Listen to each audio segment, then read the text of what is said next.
आयोजित इस कार्यक्रम गणतंत्र दिवस के अवसर पर उपस्थित इस कार्यक्रम में अध्यक्ष श्री सोमनाथ शुक्ला जी, प्रबंधक श्री रामू विश्वकर्मा जी, प्रधानाचार्य श्री जगतपाल विश्वकर्मा जी जो इस विद्यालय में अध्यापन का कार्य कर रहे हैं, अध्यापक श्री विजय कुमार जी, अध्यापक श्री मुकेश कुमार जी, अध्यापक श्री उमा शंकर जी और अध्यापिका कुमारी मालती देवी जी, अध्यापिका कुमारी सुकांति देवी जी, सुरेश यादव जी, प्रबंधक जयवीर बाबा विद्यालय लोहरा, अंकित यादव जी ग्राम मंदौरा, हमारे साथ आए हुए छेदीलाल व्यापारियों के नेता छेदीलाल गुप्ता जी, ठाकुर पुत्तन सिंह जी, अभिषेक वर्मा जी, अमन वर्मा जी और इस गांव के बुजुर्गों, नौजवानों, देवियों और बेटे और बेटियों, आपने आज के इस अवसर पर मुझे बुला करके जो सम्मान दिया है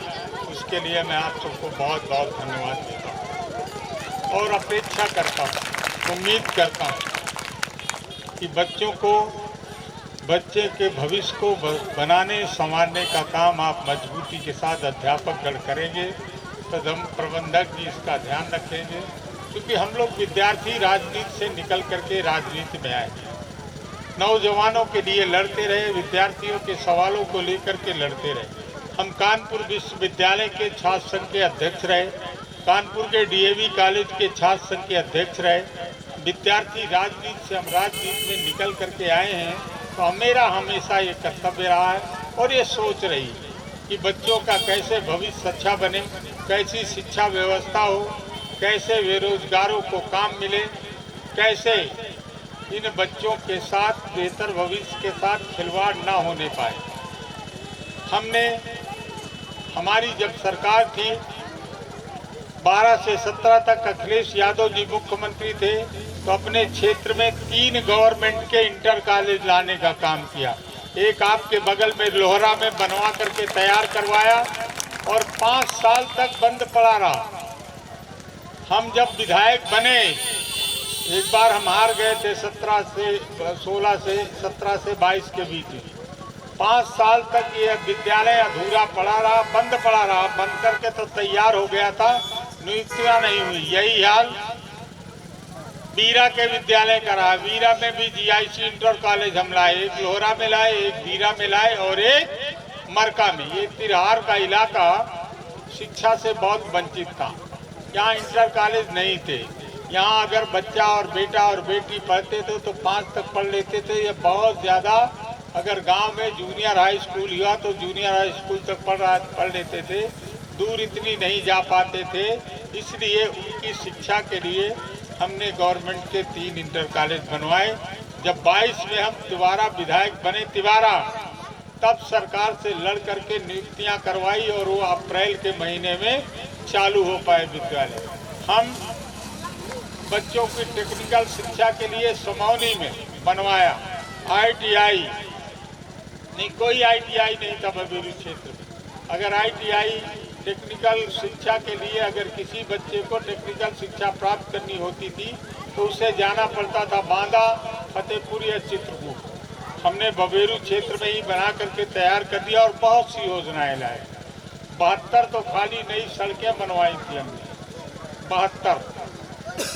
आप जब जाते थे इधर से ममसी तो पहुंच जाते थे, लेकिन ममसी कहाँ पहुंचते थे, यहीं तक पहुंचते थे कि लोधौरा के आगे बछौदा तक पहुंचते थे।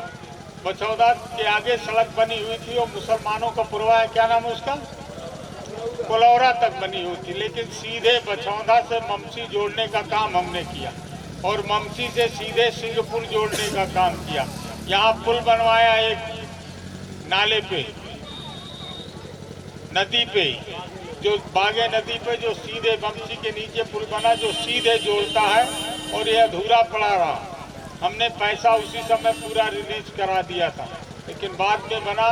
लेकिन हमारा प्रस्ताव था, हमने स्वीकृत कराया था, हमने पैसा दिलवाया था, जिससे सीधे आप चित्रकूट से जुड़ गए। तो इस क्षेत्र की तो ये है, लेकिन 72 नई सड़कें बनवाई। तो सारे जीवन हमारा संघर्ष विद्यार्थियों के लिए, नौजवानों के लिए, कैसे उनका बेहतर भविष्य हो, 18 साल के बालिग मताधिकार के सवाल को लेकर के हमारा बहुत लंबा संघर्ष रहा। हमारी जिंदगी के 5 साल जेलों में गुजरे हैं नौजवानों के सवालों को हल करने के सवाल को लेकर के। विद्यार्थियों की कैसी शिक्षा व्यवस्था हो, मैया मैं नहीं माखन खाए हो, मैया कब बढ़ेगी चोटी, गंगा गंगोत्री से निकली है कि शंकर की जटाओं से निकली है। इल्तुतमिश और बलबन का इतिहास पढ़ा करके इस देश के नौनिहालों को कहाँ ले जाना चाहते हो? ये लड़ाई थी हम लोगों की, बड़े लंबे समय तक ये लड़ाई रही। तभी टेक्निकल शिक्षा के इतने केंद्र खुले कि बच्चों को टेक्निकल शिक्षा दी जाए, जिससे वो टेक्निकल शिक्षा प्राप्त करके अपने पैरों पे खड़े हो सके, अपने माँ बाप का सहारा बन सके, अपने माँ बाप की बुढ़ापे की लाठी बन सके। ये वो सवाल थे। सवाल 18 साल के बालिग मताधिकार था। पहले 21 साल का बालिग मताधिकार था, 21 साल का व्यक्ति ही वोट डाल सकता था। हम लोगों की लड़ाई लंबे समय तक चली, लड़ते रहे, लाठी खाते रहे, जेल जाते रहे कि 18 साल के नौजवान को वोट देने का अधिकार एक लंबी लड़ाई के बाद मिला। जो हम लोगों ने एक लंबी लड़ाई लड़ी उसमें 18 साल के नौजवान को वोट देने का अधिकार मिला। नहीं, पहले 21 साल के नौजवान को था। क्या तर्क होते थे हमारे कि 18 साल का जवान फौज में भर्ती होकर के सेना में ट्रेनिंग करा करके और राइफल थमा दी जाती है और देश के बाहरी आक्रमणकारियों से देश की सुरक्षा करने का काम 18 साल का नौजवान फौज में भर्ती होकर के करता है। 18 साल का नौजवान से पुलिस में भर्ती होकर के ट्रेनिंग करा दी जाती थी। 18 साल का ही नौजवान सेना में भर्ती है और पुलिस में भर्ती होता है और देश की आंतरिक सुरक्षा की जिम्मेदारी उसके कंधों पे दे दी जाती है। तो फिर 18 साल के नौजवान को वोट देने का अधिकार क्यों नहीं?